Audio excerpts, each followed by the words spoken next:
Pantalone should be physical. Between what we know thus far and what could be revealed later this year as we head to Snezhnaya, I think there's a lot of evidence to support this claim. I certainly can't be the first person to think of this, but before I explain why, spoilers for the most recent Archon quest, Truth Amongst the Pages of Purana. Now, let's discuss Pantalone and why I think he should be physical.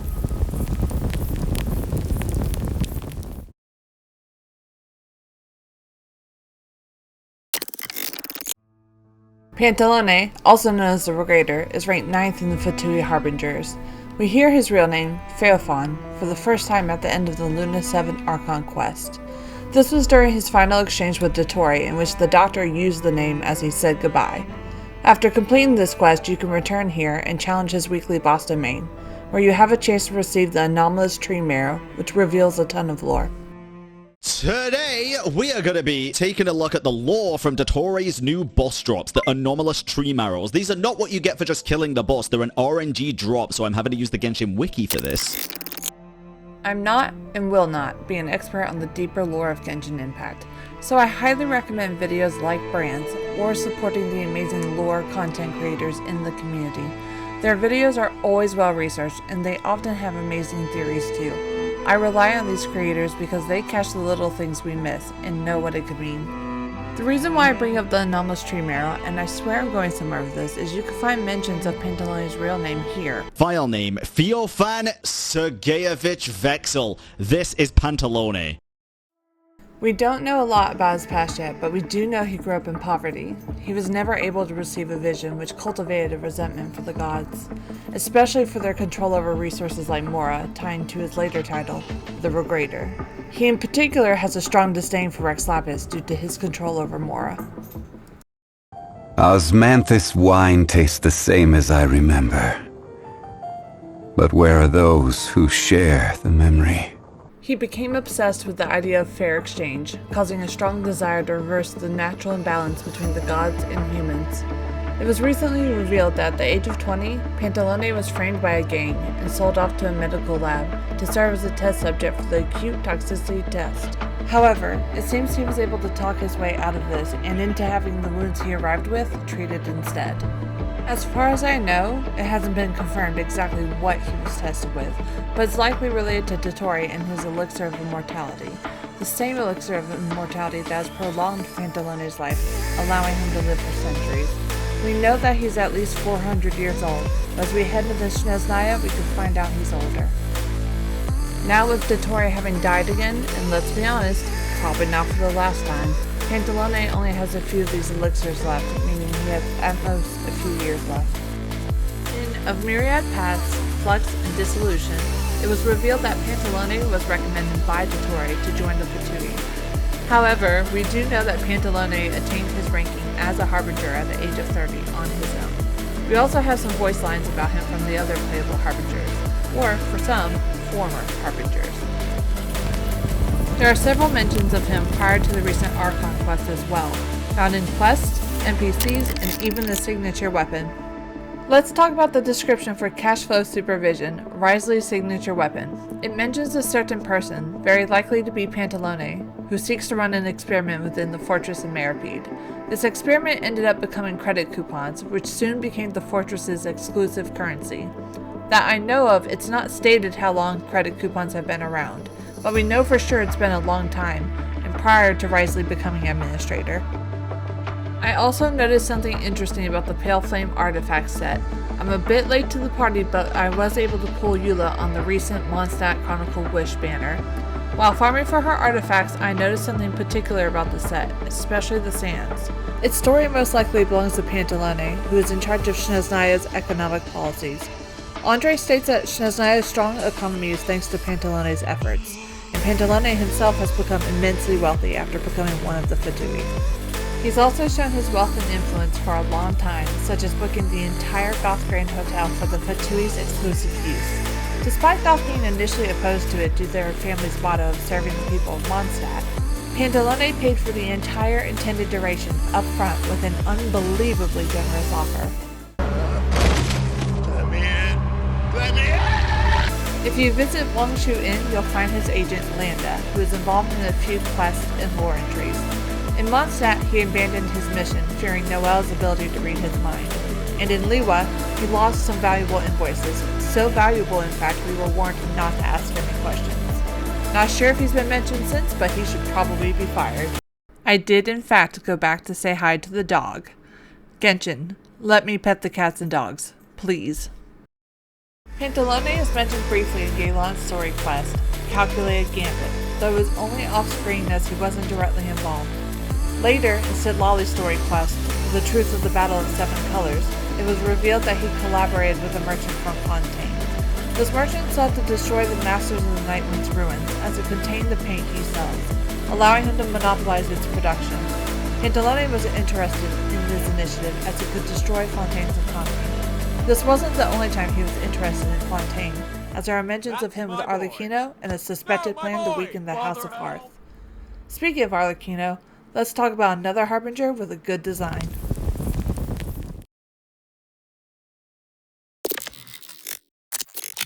Before I get into why his design not only works, but supports the idea of physical, I need you to know that I'm a sweatpants and t-shirt kind of girl. I struggle to come up with anything when it comes to fashion. Because of this, I rely on the ideas and opinions of my artists when we design my characters. That being said, there's a handful of things that I feel could support my idea, and if nothing else, are just really cool. I could also be wrong in my assessment of his design. Definitely a possibility. But first, we need to get the evil Baizhu joke out of the way.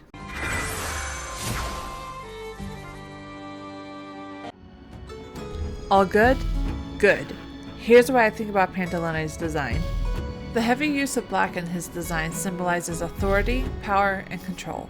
Notably, in East Asia, there are ties to endurance and wisdom. Samurai wore black armor as a way to evoke fear. Arlecchino is one of my favorites to discuss, as she commands attention through her design alone. The use of black contributes to the feelings of fear using spider imagery to help create a very intimidating, yet respectable aura. Wriothesley, despite using just as much gray as black, does something similar, showing his authority as the Duke. It gives a feeling of control and discipline equally. Black is also a color commonly used in academic and formal uniforms. An excellent example of this in Genshin would be Diluc and Hu Tao, who both wear predominantly black.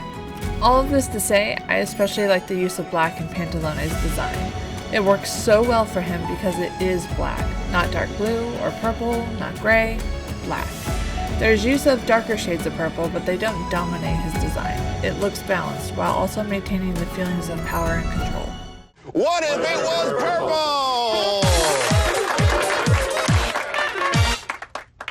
Now, let's talk about purple. I've been excited to discuss this as you might think he should be Electro, but nope. I think even this ties to him being physical. Let me explain.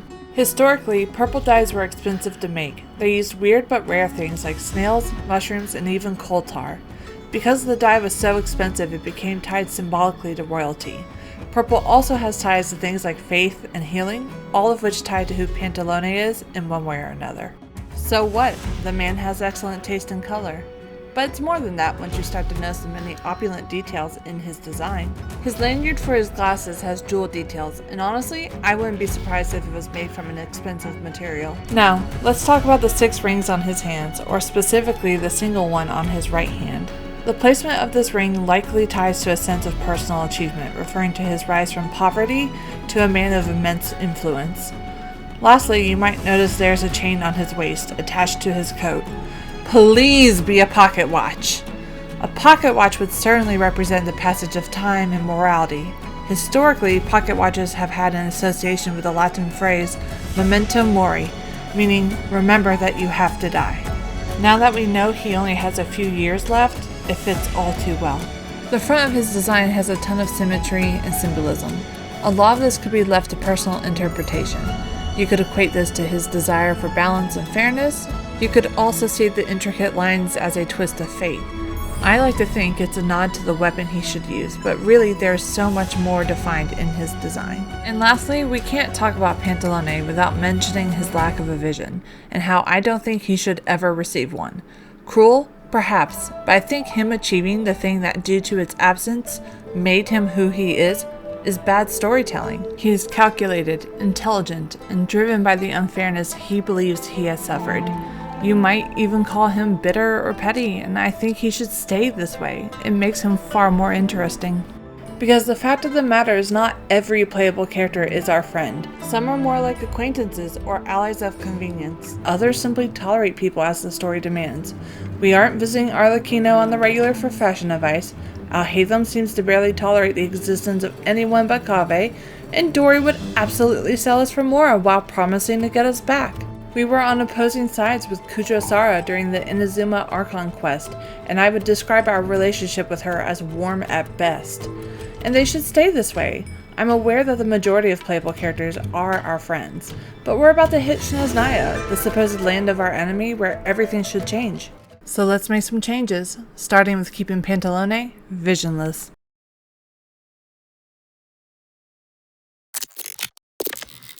Let me offer some context before I begin discussing his hypothetical kit. Please know that I do not specialize in building characters. I joined Genshin in 2020, was annoyed by Paimon, and got Lisa on my first 10 pull, not knowing I would get her for free 10 minutes later.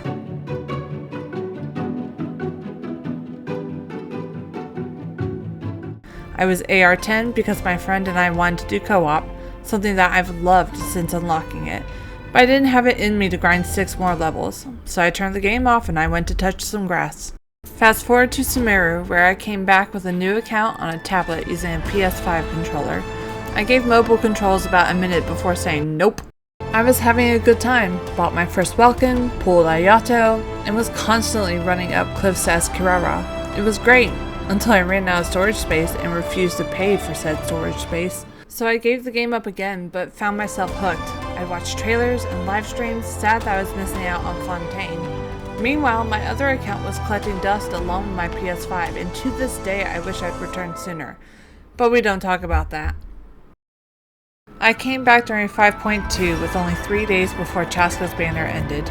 Excited to be back, I did a 10 pull, and I got Auroran,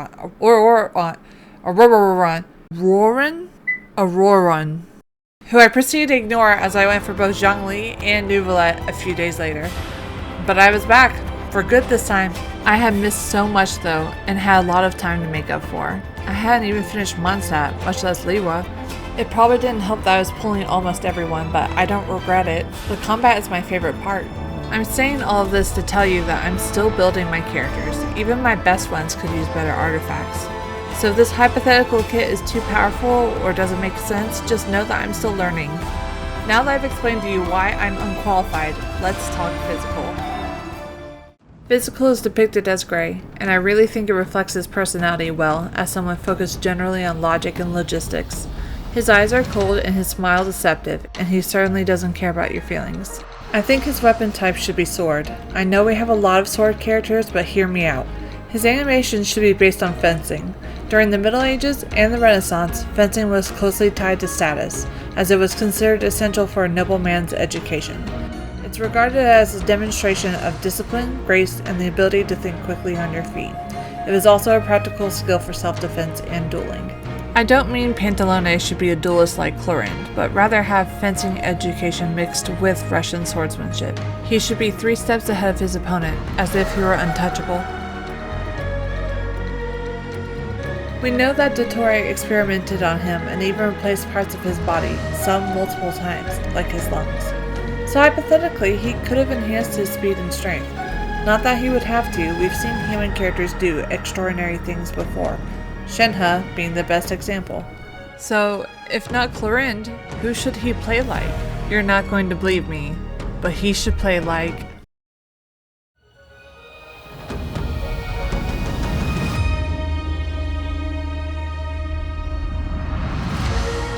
You remember Ayato, right? No? Leader of the Kamisato clan? Ayaka's older brother? He's the one with the dry socks. The following footage is for Ayato, but will have to serve as the base for Pantalone. I'm going to assume we all know how normal attacks and charge attacks work. When I say he should play like Ayato, I mean in a more fluid motion. Ayato feels like hard cuts between his animations, and I know it can be fun with all the speed buffs, but Pantalone should feel graceful, almost like a dance.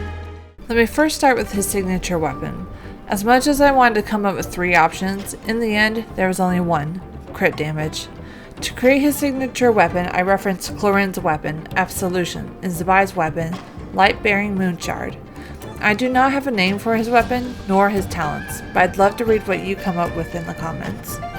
The design of this weapon should be a cane. Though he's never been depicted with one, I think it just makes sense. It could be a facade for his enemies, the price for his health, or just the rule of cool. No matter the reason, he now has a cane. At 800 plus, it would become the weapon with the highest base attack as of Luna 7 when I am making this video. For a physical unit, it feels necessary. The secondary stat would be crit damage at 88.2%. I considered crit rate and physical attack bonus as alternatives, but in the end, it had to be crit damage. The passive should be attack is increased by 20%. Each stack of debt increases crit rate by 8% with a maximum of 5 stacks. Debt? Don't worry, I'm not taking your Mora. Let's talk about his skill. Pantalone pulls out his pocket watch where we then hear a ticking clock. This ticking clock will tell the player when the credit state is active, while also serving as a reminder of his limited time left. You may remember him stating that he only has a few vials of his elixir left. As long as the credit state is active, Pantalone will gain a buff to his movement speed and normal attack damage. As he attacks enemies, he applies marks of debt, which is signaled to the player both visually and audibly. The player is able to count how many times they hear this sound and know how many enemies are marked. A maximum of 5 can be marked at a time. I thought including an auditory response could be beneficial, as your ears will likely register the sound before your eyes can register the image. With the damage ceiling always rising and Stygian Onslaught introducing higher difficulty gameplay, I know we could all use any advantage. Now let's talk about his burst. Its energy cost would be 60, like Arlecchino. When using his burst, all existing debt stacks are collected, dealing additional physical damage bonus in a large area of effect based on the number of debts collected. Debt stacks are then reset. For the animation, the camera moves in, showing Pantalone's trademark smile, his eyes closed. He removes his coat as his eyes open, his smile twisting into a manipulative grin. His purple eyes glow from the darkness as he drops his coat, striking all the enemies in the area. Ideally, that means the loop is skill, normal attack 5 times, then burst. Debt marks reset, and you can build them up again. This means the passive of increasing his crit rate is also reset, which I hope keeps it balanced. I designed this with the intention of it being easy to play without walls of text. I skipped constellations, mostly because of time, but also because I was unsure what other buffs to give him without breaking my idea thus far. However, I did come up with some ascension passives. The first is Pantalone's physical damage cannot be overridden by elemental infusion. I know people are going to want to try it, but for the sake of my argument, I can't allow it. The other is for every nearby enemy marked with debt, Pantalone gains an 8% physical damage bonus, maximum 5 stacks. I had trouble finding a better place for it. I'm sure it could have fit into his constellations had I done them. His exploration talent is when sent on an expedition in Snezhnaya, he brings back additional Mora. If on an expedition without Mora, he comes back additionally with Mora. I'm sure there are people out there who don't need Mora, but not nearly as many as those of us that do. I don't know what the equivalent to moon signs will be, but for the sake of the argument, let's call them star signs. So, if he's physical, how does he benefit from having another star sign character in the party? While I don't want him to be reliant on these new reactions, he should still benefit, especially if you all are interested in my idea for his dedicated support. Hint, it involves an origin similar to Sandrone. If another star sign character is in the party, I think he should gain an additional movement speed and interruption resistance. It's a small enough difference to help without making him completely reliant on these reactions. Having now heard my idea on his kit, I apologize again if this is very unbalanced, and also for the lack of constellations. I have no doubt that you all have ideas of your own on what his constellations should be, and I look forward to reading them in the comments below. I didn't think it was enough to just ponder his kit. What is a character without their story quest? Unfortunately, it was too long for me to fit in this video, so I've decided to make a part 2. What's it about, you might ask? Well, you'll just have to wait and see. That being said, I still have plenty more ideas such as his dedicated support, other hypothetical characters, and my favorite, rewriting every character's story quest. Every single one. I have to admit that I went into this intending to only cover physical Pantalone. I believe there's potential for the physical playstyle and its characters. It's an idea that's been bouncing around in my head for months now. But if you enjoyed this, maybe leave me a like or subscribe, as that lets me know you'd like to see more. Regardless of the feature, thank you so much for being here with me. My name is Chelsea, and I write characters. Thanks for watching.